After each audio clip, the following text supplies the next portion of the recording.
Okay, welcome to Emotionally Unavailable. Just so you know, off the top, I have a dog in here that's not usually in here because she got scared of something and I went to look for her and she was hiding in a chair. And I said, you know what? This is not something I want to have to deal with while I'm recording. But now she's burrowing in my bed and doing other things. And I'm like, okay, Not so we're scared here for a anymore. ride today. Yeah.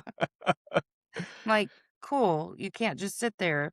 I thought she was gonna be sweet and sleep, but she's literally rolling in my blankets right now. I'm already like, damn it, I Bella. know. Watch if I say the WALK word, then it'll, dog will go You're crazy. right. Okay. Well, I'm so excited to meet you.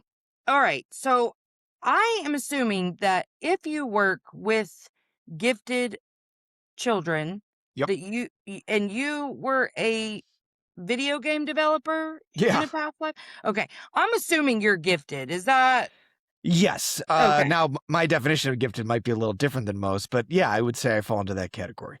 Okay. That's what I figured. Can we start? I have a child. My oldest was labeled gifted and talented, which what a weird little way to categorize children. Gifted Tell me and about it. talented. The Right. rest of you fucking suck. Um, But I'm just wondering what your particular struggles were, if you can identify any when you were growing up, and maybe how you were anything that definitely like mischaracterized you, like where Sure. people thought it was one thing, but it was really another.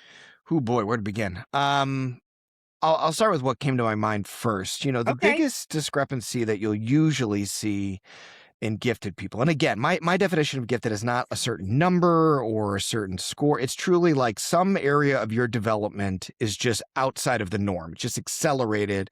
And typically that comes with other areas of your development that are either in the normative range or lagging behind. And so you have these gaps. And that's usually where gifted people run up against the most issues in their life. We call it asynchronous development, right? So for me, I was never formally labeled as gifted, but school was nothing to me. It was a breeze. It was easy. I couldn't understand why other people just, couldn't do it, so to speak. And that was kind of a good news, bad news situation. The good news was, my grades were good. I got recognized for being intelligent. The bad news was I never really learned how to learn or learned how to study or take notes or process information effectively. It was like I either knew it or I didn't. And that Oh. never really became a problem until probably later in high school, but definitely once I hit college. So for a lot of gifted kids, that squeaky wheel problem comes out way earlier, can be in like third grade, even younger. But for me, it was college, and it was now not only did I, have to do more challenging material, but it's like I had to take care of myself. I had to have the executive functioning skills to manage life and laundry and feeding and waking up and all this kind of stuff that I had a lot of support in when I was living at home that was now just gone. And so the biggest challenge was that nobody ever identified that that was going to be a problem for me. Nobody said like, "Hey man, you're not actually really good at that, and you might want to think about looking into some more supports or help or being a little more realistic on what you're going to be able to manage. You're a smart guy, but that doesn't mean you know how to do everything." And eventually, I basically almost failed out of college, and not because I didn't know the material, but because I was just lost and getting, distracted, and then I was shutting down, and depression was hitting me hard, and it was a really tough time. Um, and my whole thing was, well, once I get a job in the video game industry, my life will be better because I'll be doing something I love and I care about, and it'll be great. And luckily, I was able to do that. I relied on my network to help me kind of get a leg up there, and I did. Um, but after about 4 years, it was the same story as college. I wasn't managing things. I wasn't staying on top of stuff. I was getting in trouble and being told, like, hey, you got to step it up. And intellectually, I was like, yeah, okay, I'll do that. But in reality, I had no skill or frameworks to know how to do that. And eventually I Mhm. got let go. And so when I got fired, I was kind of like, who am I now? I mean, this was supposed to be my dream job. This was supposed to be everything I was supposed to do. And how old were you at that point? Let's see, I was probably early to mid 20s Okay. at that point. And um life took a dark turn for a little while, and I was like, well, you know what I'll do is I'll just get the easiest job I can think of. Something that I punch in at 9, punch out at 5, no extra stress, no responsibilities. And so I found a job working in junk mail where like I sorted people's junk mail and like put it into a computer, and it was a ridiculous job. But um no surprise to anyone, I was so bored out of my mind that it was painful. And Yeah. I lasted maybe 4 months, and I was like, I'm done. I can't do this." So I went back to school, and I kinda had this realization, I just wanna help people. That's if maybe it's not about me. Maybe it's about how I can do something for others. And I got my master's in counseling psychology, and then when I was trying to get my clinical practicum, nobody would hire me because I had no psych background. I was this weird anomaly that was like this video game guy, like, he doesn't know what he's doing. But I eventually got connected after cold calling to a bunch of people with Andy Mahoney, and he runs the center that I run now, the Center for Identity Potential. He founded this center. And his whole thing was I work with gifted. I work with kids and, adults that are pretty extreme in a lot of ways, brilliant people, but because they don't understand where their vulnerabilities are, because they don't understand their own development, because they don't understand how they learn, they run into a lot of problems in life. And the more I did the work, the more I was like, holy smokes, that's me. That's me to a T, which helped me become very good at the work. I could relate to these kids. I could, Yeah. know what it felt like for them. And then my interest in video games was always a nice little bonus for these, for most of these They're like, kids. "What?" Yeah, like you play what now? Um, and so it was a long, weird, strange journey that I never would have predicted for my younger self in a million years, but I'm very glad to be where I am. And, I get a chance to kind of help out kids in ways that never really was offered to me because I flew under the radar. I wasn't a squeaky enough wheel to be like, hey, this kid's struggling and Mhm. needs more support. And I know there's a lot of kids, there's obviously a lot of kids out there just like that because, I have a business around it. Right. Yeah. I can't believe you stumbled into that and Isn't that then crazy? realized in hindsight that it connected to you personally. No, it was wild because I was never formally recognized. I was never tested. I was never said, "Oh, I was never pulled out I mean, I had like honors classes and AP thing here and Yeah. there, but it was never that term never came into my awareness. So Um, what state did you grow up in? Illinois. And were you in normal public school? Yes. And it Okay, it we was a do it huge differently here school. in Oklahoma Is because, that like, right? based off your state test scores, that's one like, that would be like you would score in advanced usually in one or both areas. And then also, every child every year gets tested for gifted and talented here. I Oh, didn't yeah. realize that wasn't national. No, no, every state is very and honestly, I'm glad to hear that Oklahoma does that level of assessment as early as they do on a consistent basis because and again, not that that might have saved me or not, because even the world of gifted is still kind of drifting towards achievement, acceleration, Absolutely. going into STEM and STEM alone, and it's not always a great fit for many brilliant kids out there, and that's another issue that people run into. You know, my ability to help other people was never on a radar. I was always like, I'll just do what I think is fun and interesting.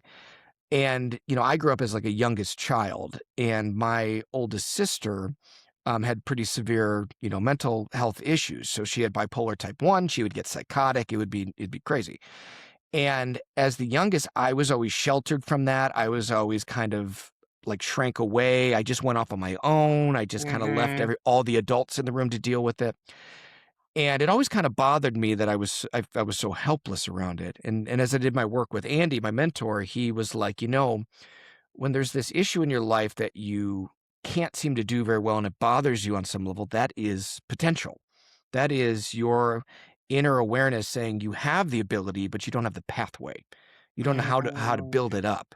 And so he's like, you were always probably capable of being helpful, and you probably were helpful without even trying.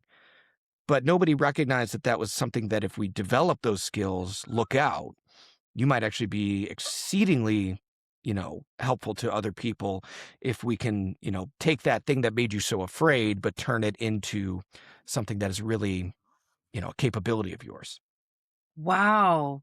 So it's almost like potential is the thing that can kinda drive you crazy because you You have to got it. have a way to utilize it. Right. So it's that thing where it always bothers me that I was never able to blank. That Uh-huh. is, again, some part of you that can see yourself in that what we call an identity, right? The identity of whatever that is. Yes. But it's so many reasons of why you never went for it. You weren't allowed to. It wasn't appropriate. It was you felt like you Right. never had the skill. Nobody ever taught you, or somebody tried to teach you, but they didn't teach you in a way that was actually a good fit for how you learn. Or there's a million reasons. But we try to help parents understand that these big outbursts or these huge sensitivities and intensities that these kids have is more or less potential. It's just not. It's just too raw still. It's not being cultivated. It's not being built up. And we try to Right. look at how these kids, their greatest vulnerability as a young kid, something that, oh, they'll never be able to write or they'll never be able to communicate or, whatever, it can be their greatest strength later on in Mhm. life. But the Mhm. problem is we shut down on those possibilities based off of fear or it doesn't fit into the normative or whatever. Your own shame as a Oh, parent. hell yeah. Right. Yes. Yes. 100%. Wow, you just made so many things come up at once. First, I thought, wow, so the higher and then you kind of confirmed it because then your next words kind of confirmed it. But the more potential that's there, the harder it is to realize it, to actualize it because you need a little more assistance in creating the pathway. And let me see if I can remember what the second thing was now. Oh, that is something that as I was doing work on myself, I realized all these things that I found to be my weaknesses were actually my strengths, my magic, I call it. And like when we can get out of our own fear and our own shame as parents, we can recognize those things that scare the shit out of us about our children. Really, if we can help them cultivate it, it is their magic. There you And go. we especially the sensitivity thing, this isn't something that I necessarily struggled with as a parent, but I see other parents really struggling with how sensitive their kids can be. And I'm like, man, but there's a way to make that so beautiful if we can step back and get out of our fear and our shame.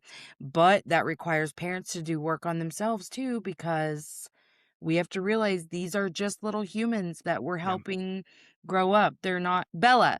Please, for the love of God, come here. Bella has something to say.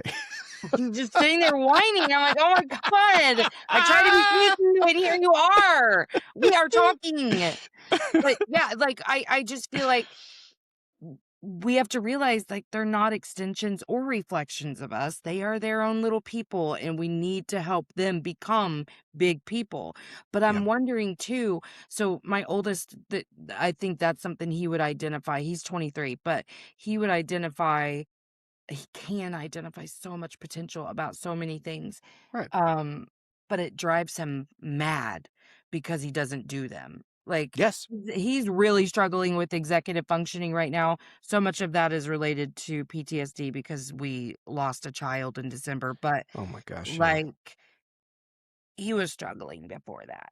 Yeah. Executive functioning is just not something we've ever really figured out how to manage, but I don't know, this makes me feel better about it, like, immediately because I'm like, he needs more assistance for a pathway. The problem with a 23-year-old is that he thinks he knows more than me. That So is that's always the where we problem. struggle. Yes. So that again, that can happen in teens, but in 23-year-olds, that it's and again, the older they get and the smarter they are, the more likely they have very complicated defense systems built up Yeah, around these things because they are such areas of vulnerability.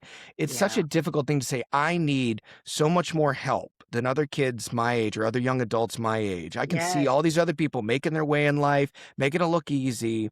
And here I am. What, I need an executive function coach to help me Right. get through my morning. And it's like, yeah, maybe, but that Some people doesn't, do, and the yeah, faster you can accept that and quit resisting the natural right. processes here, the Yeah, better off you're gonna be, but I do think it will be able to help me to say, "Hey, the more potential the closer you are to actually being able to be this thing that you're wanting to be, the more help you might need, and that is okay." right. Because Because we don't want he them. moved back home Yeah, to go back to school, yeah. and I'm gonna grab her. I'm so, Okay. so I wanna sorry. see Bella, really is what it Okay. is.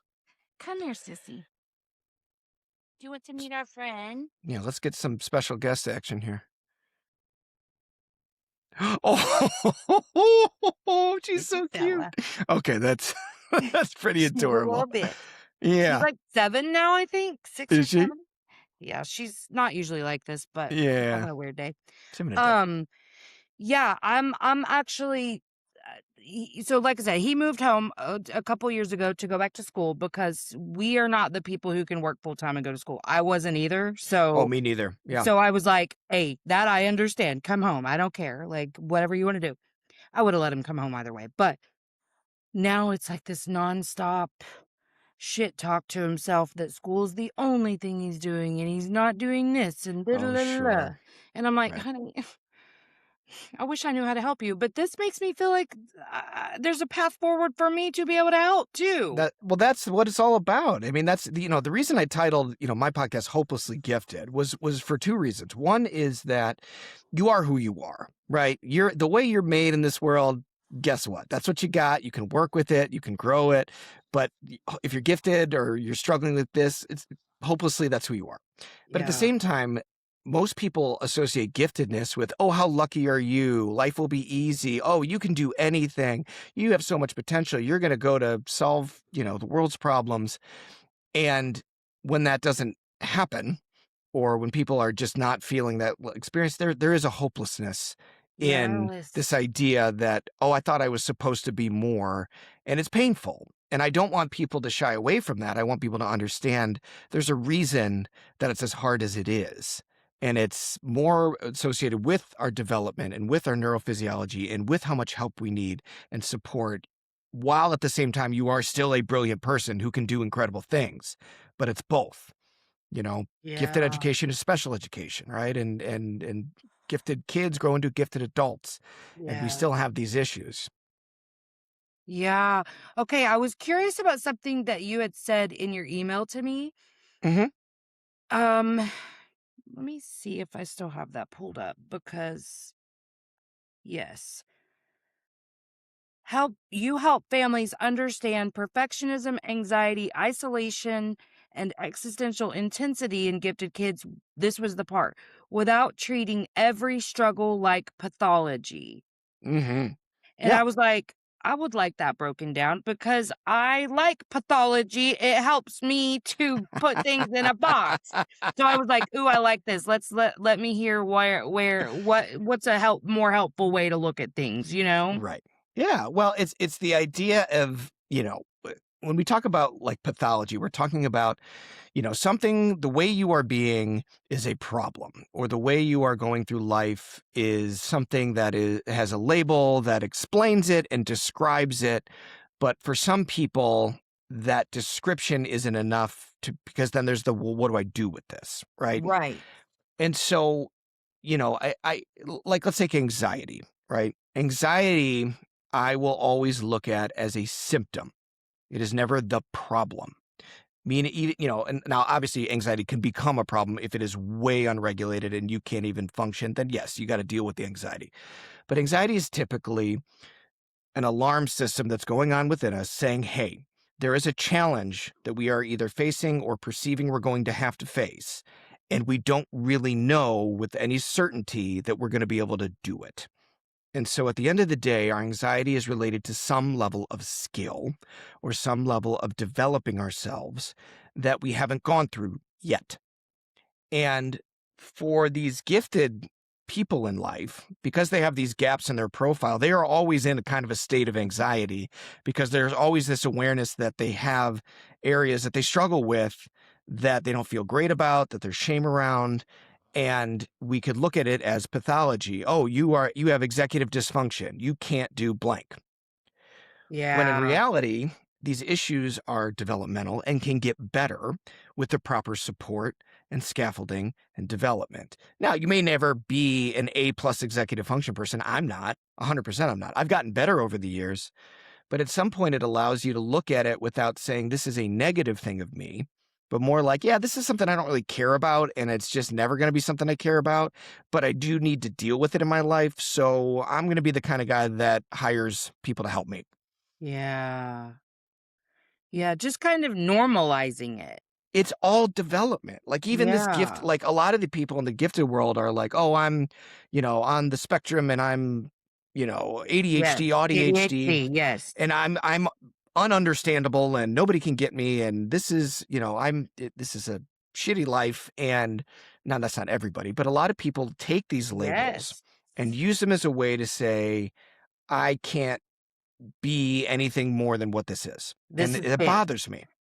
It Mhm. bothers me because you can be whoever the hell you wanna be, but it's gonna have to be adjusted for certain things that you're up against. But Yeah. it's not it's always this idea of like, neurotypical people don't understand what I'm going through. Probably not, but because the way you're explaining it, you're making it like us versus them. When in Yeah. reality, if you go down into the root of what you're struggling with, it is a human issue Yep. every time. It is something that is relatable, something understandable, something that is appearing bizarre or odd or weird or whatever. But at the end of the day, it is always relatable. And I always want people to Yeah. feel like they can connect and relate with one another no matter what they're going through. And so, yes, it takes it Yeah. out of pathology and I don't understand what's wrong with you to, you know, human growth, whatever you want to call it. Yeah, this has actually been a lot of the conversations on this show recently. Yeah. Um, a lot of because I'm seeing how we use pathology and like pedestal for Mm, ourselves or other people, just keeping us separated from other humans as a barrier because it feels unsafe. And I can right. definitely see how this is part of that. But I think I've been on this wild pendulum swing around specifically the ADHD diagnosis, Sure. whereas I knew nothing about it when I was in my early 20s and married to somebody who had been diagnosed as a child. Mm, And all I'm seeing, he wasn't medicated, he didn't take medication, anything. All I'm seeing at that point is somebody who struggles with executive dysfunction, does not remember anything ever. I'm constantly feeling betrayed by, and it felt like an excuse. right. I, well, let me rephrase. I felt betrayed by his lack of memory and whatever. He Totally. wasn't Totally trying to be an understandable. asshole, but Yeah. but so I was like, "Oh, you just say you're ADHD to make excuses." And so that was the lens for a lot of years that I viewed ADHD in. Then come my 2 boys, very ADHD, and Sure. I Yeah. was, like, not having it. Like, it's brought up, I mean, granted, I didn't trust the people approaching me with it either, like, nobody really educated me in a good way about it, so Sure. I was like, "You just don't like him," or whatever, I Mhm. was your real typical annoying mother with the school system, like, "No, well, he doesn't act that way at home." Well, he of course he didn't, he wasn't overstimulated at home, you There know? you go. Yeah, you got it. Um but yeah, so I really was unwilling to understand it better as well. But I didn't, I had no idea how much it can impact a person and their whole system. Then I got a little more educated about it. And then obviously now I understand it way better. So I want to hold the fact that, like, you feel very ADHD, and I also wanna educate that, like, my oldest hasn't been medicated for it, Mhm. on him, but he thinks he wants to, and I'm like, "Yes, and do you see medicated people who are still struggling with the same stuff you're struggling with? Because I do." You know what I mean?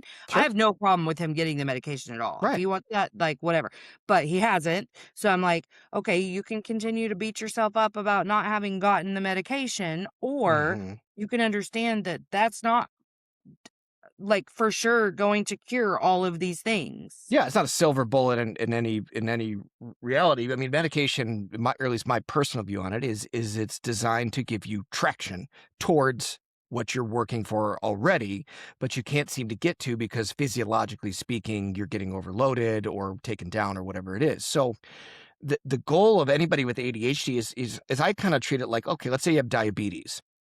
You have to adjust your lifestyle, your diet, the way you take medication, how you sleep, almost everything. And if you don't, it is going to create problems for you. Severe medical problems, or your mood is going to swing. You're going to be a very angry person, whatever it can be, right? Yeah. And it is the same reality of, okay, somebody is diagnosed with ADHD. The way their brain is wired works differently, requires higher levels of stimulation in order to stay in a regulated state, and there's all these other things that come with it. You own that. You are still a human being, and on top of that, you are a human being with ADHD, and now you have to adjust. And the way you go into this world is going to be vastly different than somebody that does not have ADHD. And you are going to have to prioritize things way differently than somebody that Mhm. does not have ADHD. And it might feel unfair.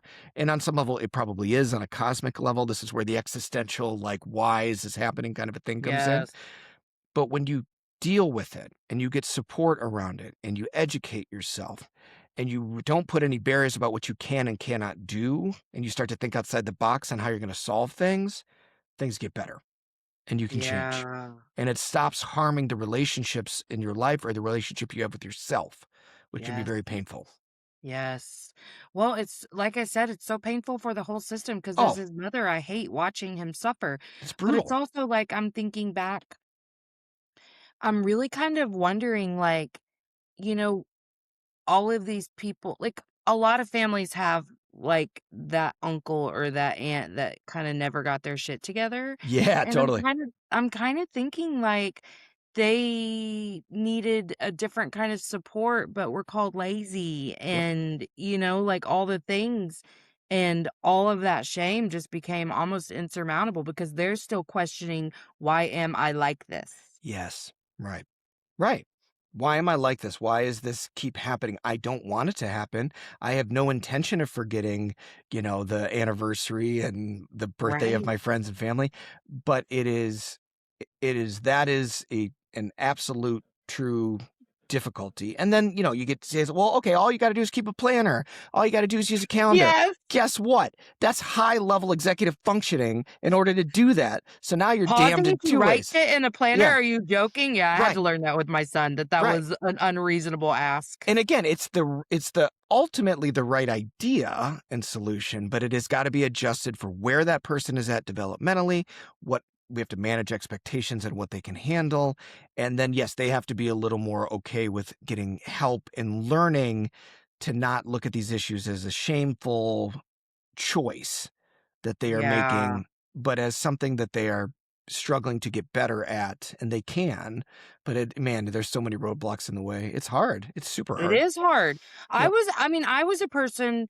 I think mine was related to trauma brain as a child, but, Yeah. like, I barely passed high school. I think I graduated with, like, a 1.5, Yeah. and attempted college right out the gate. Why? I should have known that that wasn't gonna go well because I in no way could, like, handle any kind of course load, but, Sure. I was really hopeful. Yeah. I knew I was intelligent enough-ish. I was pretty beat down by the school system by the time I was done because I Oh, just was like, "This is so irrelevant." Like, right. I just couldn't understand why we were, like, given all these things, but I remember so I got married at 20 and then we got divorced when I was 29, I think. And I had this like divorce crazies period where I was drinking too much. I had two Mhm. small kids. And so anytime I didn't have them because we had 50-50 custody, I was drinking. I was just doing stupid shit. Well, then whenever I was like, okay, I no longer want to be doing the stupid shit, I want to get my life together. It was a complete overhaul of everything: bedtime, wake up time, how I spent my evening to be able to make it to the bedtime on time, like, to where I got, like, really kinda rigid with my routine for years, because in my world, it was like, this is the only way to be able to raise these children in a steady environment is to be rigid. So then that's when I'm such a pendulum swinger. I'm like a Well, all but or you might have needed nothing. it right at that moment in I life. I mean, you did. know what I mean? I Like, you did. needed that rigidity. 100%. Yes, and I was like that for years where it was like but then I'd have a meltdown because 'cause I'd be like, if I wasn't home to make Right. dinner Right. and like my husband was in charge and it wasn't done by 6, like, people eat dinner at 6. What are you talking about? Like, Right. why is this not important? Also, I love to marry people with ADHD/. possibly autism. I'd love And to do so it. that I'm That's like, everybody's "Oh, got their I turn-ons, really you know? set myself up here for a lifelong of just no one remembers shit. Great. Uh-huh. I'm so glad I get to remember everything for everyone." But I was like, I would really have these meltdowns. Only in the last few years am I able to chill and be like, "And if it happens, it happens." But it's been quite another shift of kinda like, we need more structure in my house right now for real. I Right. mean, we're also going through grief, so I'm giving us a lot of grace, but Well, I'm sure. like, yeah, that schedule wasn't that bad for us, honestly. I mean, except for the meltdowns when it didn't get adhered to in the most perfect way, but otherwise, like, it really was helpful for me. But Right. I like, again, getting my 23-year-old to listen to anything I say. Ugh, it's quite the battle, and and what you're talking about a lot because again, I even look at like trauma as neurodivergence, right? Because on some level, when you're growing up and you've gone through true trauma, your brain has been altered. It has Mhm, changed. The pathways are different. Things get circuitous. We get shut down in certain areas. So your brain is now operating outside of maybe a normative way. mhm, And you know, and even for a kid, I work with a lot of kids and kids that question, why are we doing this and what's the point of this and why is school this way and that way? I always view that as intelligence because they are questioning the norm in a appropriate, challenging way, but in a way where they're wanting to know. They need the information of understanding because they're not going to be just compliant little workers. They mhm, want purpose, they want meaning, they want connection, and that usually comes from, people of a higher level of intelligence typically. So, it's hard because you have so many kids that don't fit into the typical, oh, they're book smart and they can do well on a test, gifted, but yet the way they are in the world and the way they challenge and the way they have a sense of moral justice that's way outside of the norm is still mhm. giftedness on some level. It still needs adjustment. It still needs Yeah. contextualization for these kids to realize, what they're capable of, right? That's Yeah, all I and it say. really feels like maybe like when you're in this young adult place that my son is, maybe they really are just still comparing themselves far too much I'm sure to they are.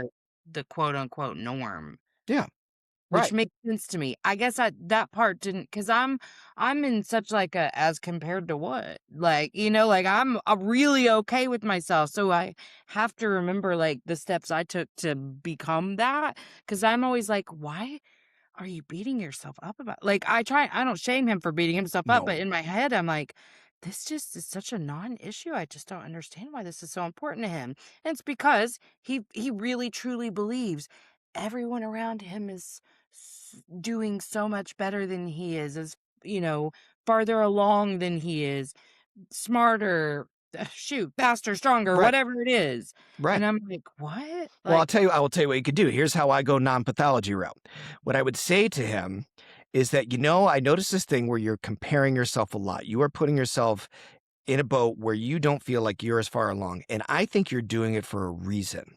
I think you are trying to motivate yourself. You are trying to kick your own butt so that you stay in the race and continue to move towards your goals. But here's what you got to ask yourself. Is it working? "Oh." Is the behavior doing what it's intended to do, which is to motivate you and get you connected with whatever your path is? Or is it just harming yourself? Because my belief is not that you should just stop doing it. There's a reason you're doing it. But do you know what that reason is? And is it really giving you that result? Yeah, I like that. Yeah. I like that because I just had this visual as you were talking of all the people who have ever told him how smart he is and how much potential he has and, Yep. all like, he's very intelligent, he always has been. Oldest child, like, Yeah. just, like, got all the unrealistic expectations, Yeah. so people pleaser, all the things. He's the Um rule follower, all of it. all of it, Yeah. all of it. So, yeah, I'm thinking, "Okay, this actually makes so much more sense to me." Um, and yeah, that's pretty easy. Like, is Right. it working? Because Is it it's working? not, Because again, apparently. we look at all behavior has purpose to it, and really intelligent people, bright people don't do anything just because. You know what I mean? Like they're not doing it. to yes, to be lazy or to martyr themselves or whatever it is. They're trying something. I don't think they're always consciously aware of it. But I try to Right. always put it in that context of like, you're doing it for a reason, man. Like, let's look at what that might be. And my gut is you're becoming dependent on this treating yourself like shit to try to keep yourself motivated on some level. Yes. And you know what? That was something I had to identify myself was that I was very motivated by spite. There you go. Right. Yep. So, yeah, I can definitely see how and it kind of fits into that whole idea of waiting till last minute to do Now you're getting it. anything Now you're getting it. because then you're in that fight or flight mode and Yep. you have to do it. Yep. Yeah. That's Just exactly it. different forms of motivation. Right. We're trying to do the right thing. And we Yeah. become reliant or dependent on things that aren't really how we want to be in this world. Because, yeah, you're right. Some people get addicted to anger, to spite, to these things because it's like, well, I'm going to show you. And then you Yep. activate, and then your brain switches on, and then you're doing the thing. And it's like, okay, well, that worked. What if I just keep doing that? And then you have to ask yourself, like, am I really that person? Is that really how I want to express myself in this world? But I don't know another way, so I'm kind of stuck. Yeah. It's a perfect example. Wow. This is making me look at so many things so differently. So what do you say to the parents of the child? Because like my kid was never a behavior issue. Yeah, A little bit of talky talk at school, but that's fine. otherwise, like not really. My middle one, he was big time. But like these behaviors that we see in, like, the prepubescent to pubescent teenagers that parents really are pathologizing and are labeling pretty hatefully, hmm what can we all kind of learn in terms of stepping back and viewing it differently and how to help them through some of these maybe at an earlier age so that we're not in this early adulthood struggle? Right. Well, it's asking those questions exactly as you did. It's the idea of what is this kid really trying to do? And a lot of people are like, oh, they're just trying to get attention, right? And Yes. we say and we look at that as this negative thing. And I always tell people, I'm like, well, sometimes we need attention. What if that kid needs it? It's not that he's, being a jerk on purpose and doing it for kicks, but he needs the attention, the connection, the people looking at him, interacting with him, even if it's in a bad way. What if they need that? And what if you provided it in a way that was, a little more functional, helpful, whatever? And does that change anything or not? But if you're not in that kind of process oriented evaluation of why would a very bright kid be participating in behaviors that they are smart enough to know are causing trouble, but they can't seem to stop. Why might Mhm. that be? There's always a reason. And I've done this work long enough, and I've done so many neuropsych evaluation. We don't do them ourselves, but when we receive them, we are looking through and I'll say, aha, here we go. This kid is in the 99.9th percentile for what they know, their VCI, and in the third percentile for processing. And so at any given moment, that kid is getting overloaded by information, does not know how to process it, does not know how to activate it, and they're getting dysregulated. So does it make sense that in a class where there's a lot of talky talk and they're being asked to sit still and they have no connection with that material or no way to process it, that they're losing their effing minds? You know what I Right. mean? Right? So, but Yes. it's all about evaluation and assessment and understanding that 99.999% of kids really want to do well. They really want to do the right thing. Yes. They They really wanna want to make do, you they want happy. to make others happy. They want to make themselves happy. And if they're not consistently, what's that about? And if we take it out of the Mm, moral failing, they are trying to be a jerk. They are just being lazy. They are doing this on yes. purpose. If you step back from that for even a second, say, what else could it be? You're probably better off at helping that kid. Yeah, because you know what? I worked in education for 7 years, and I heard an awful lot of teachers anecdotally diagnosing children as sociopaths. Oh, my least favorite thing. But yeah, Yep, it happens. and other things, and I was yes. like, "Really?" Yeah. Oh, they don't care. They don't feel anything. They feel no remorse. And I'm like, okay, but what if they're feeling so much shame that they can't even touch it? And so they shut Right. down and do not even access their feelings and run away as far as they can and make it no big deal. What if that's happening? Because it would be the same result. And what if one's a little bit Absolutely. of better of a way to understand that kid? And again, Yes. I feel for teachers because teachers that say stuff like that truly are in this very powerless position. They feel like they have Yes. no way to do anything for that child, and so they throw their hands up and they give them a label because it's this kind of way of getting it off of their plate It's and not their having own to deal. shame. Yeah, it's Yeah. their own shame of I don't know how to help this kid, and that's Yes. a tough spot to be in. Yep, been there, yeah. It's Yeah, right. awful. It's And it awful is. because not only do you as a human want to help this child, as a professional, you want to not be in trouble over this kid's Yeah, behavior and right, you want to not be in trouble over their test scores. right. Like, so there's this whole little thing where the teacher has all this pressure on them. That's why I didn't last. I switched to school counseling Well, even though it was shit. So it's well, God God, bless and them. it's such But a tough position because again, if you don't have a team behind you that says, "Hey, we understand that you are an excellent teacher, an excellent counselor, and you are doing everything you can and nothing's shifting," that means we have to go back to assessment. We need to get together as a team and figure out what we're missing because it's definitely not you, Melissa. It's not that's not the issue. But if you're made to feel like, why can't you get this kid under control? yes. And there's this expectation that you should just know how to do that, that sucks. No, yeah, it really did. It was a real cause of a mental health crisis for me after I'm 7 years. sure. I That's couldn't take it brutal. anymore because I was Yeah. not getting any external validation, and that was the only way I knew how to be validated. Oh, And that's hard. and more than that, I felt incompetent and I was being, like, treated like shit about it. So it was really a struggle for me. But even in the school counselor role where I was part of coming in to support those kids, Mhm. this information isn't widely accepted Correct. because they are literally in a they're in survival mode. Right. And me, you know, giving them some information doesn't really change their reality, which is day in and day out, I'm being Right. traumatized by this child, Right. you What do I know? do tomorrow rather Right. than, okay, I guess that makes sense, but I'm still sinking here. And again, that's, yeah, that it's a very tricky situation to be in. And again, let's go back to what I started with, which the fact that it bothered you, the fact that it hit you so deeply and caused you such mental distress tells me how good of a teacher you are. It tells me how much you care about children.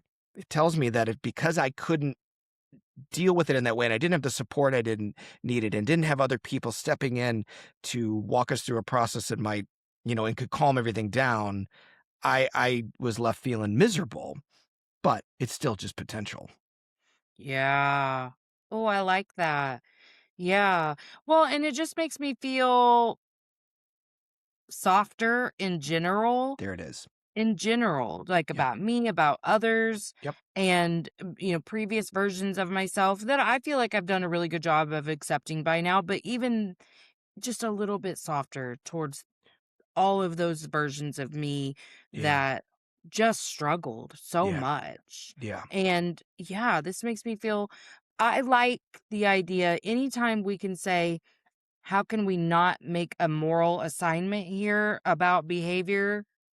No meaning, no judgment, no morality here. What is the actual situation that we're looking at? Let's like work on a process here. I Yeah. love that. Anytime we can find a process for something. So if we were to just if we were to make this episode actionable and somebody hearing this today is super resonating in themselves, identifying that they could use some more support with themselves or their child, what are just a couple of things that they could begin with in terms of let's stick with like anything under the lazy umbrella. If they just feel like they're lazy and unmotivated, what are a few things that they can do to help themselves or a child? So I like to give a mantra that applies to most, if not all, gifted kids. And remember, my gifted umbrella is pretty big. But it's that for most gifted kids, the complex is simple and the simple is complex. And if you can get your head around that, almost all behavior starts to make more sense. Yes, they can spend 8 hours in Minecraft and build something that is unbelievably rich and insane, or they can do this schoolwork, or they memorized every single US president in order. but they can't remember to shut the door behind them. They can't remember to tie their shoes. That is exactly what a gifted kid looks like. It's asynchronous development. And it's not that they won't do those things, it's that possibly they can't. And if you can start from that framework of what if they can't do it, how does that change your reaction to them? How does that change your support to them? Does that make you feel softer, like you say, to the issue and take it so much out of, I just need to get this kid to figure it out, rather Right. than what if they really need so much more than I thought? I always give this example of there was a family that came into our office, and their 16-year-old son had one job at the house: take the garbage can out to the driveway once a week. And that Yeah. dad was furious. He just won't do it. He's so lazy, just can't figure it out. I said, okay, let's throw that out the window. Let's pretend that the executive function required to remember, prioritize this, initiate on the event, sequence himself through it, and get himself back is too much. So what you're going to do is every time he needs to do it, you're going to go with him. You're going to go out together, you're going to take the garbage can down, and you're going to go back. And you're going to do that week after week after week. And I think it was after like the fourth week, he goes to his kid and goes, okay, it's time to take the garbage out. And the kid goes, I already did it. Because there's some level of training and development and scaffolding that needed to happen outside of shame, outside of telling the kid again and again and again. It was a physical need of doing the thing that started to build what that kid needed. The simple is complex and the You need complex the is simple. repetition, but he Yeah. needed someone to help him to get it done so that he Yeah. could get the repetition. Exactly. Oh You my gosh. You got it. Brilliant. So that if you Wow. start to look at issues like that of maybe they need more help than I thought, maybe I need to do it with them for a certain amount of time. And again, not forever. It's developing. We're trying to get better and better. It's not just, oh, let's give them an accommodation and they'll have that for the rest of their life. It's how do we help them grow, but we have to be realistic about starting where they really are. Yes. Yes. And again, if you can just take your emotions out of it and back out and Yep. not make assumptions and just see it for what it is. It is a problem that can be fixed. Mhm. Maybe not the 100% way that you're hoping, but like, can we get 75% closer to quote unquote normal? Yep. Yes, I believe that. Yep. So, yeah, I love that because I see where this is happening, where you just believe it's because of XYZ moral failing, which really just makes you feel like it's because you were a shitty parent, and that's where all that comes from. Exactly, because you're getting in touch with your own helplessness and powerlessness to support that child, and it's your own feelings that are getting projected onto the kid. And you got to be Mhm. very, very careful because I don't believe any parent's intention is to really do that. Right. Right. Ooh, I love that. Man, that is making me think about so many things so differently, and it's also so simple. I don't know how, this is not, like, widely known information. I What? know, I know. I need to do more of these podcasts, I guess. You Get more people out there. do. Yeah. Because listen, I consider myself pretty aware of lots of things, and this is not an area I have tapped into at all. Like, I'm actually stoked about this. Let's go. All right. I'm into that. That's great Y- news. I love it. I think it's awesome to I just, of course, I can get really Pollyanna about things. So I'm like, oh my gosh, so many people can have their lives changed. But, just I have teachers in my audience because, they started supporting me from leaving that job and whatever, and they listen to my show.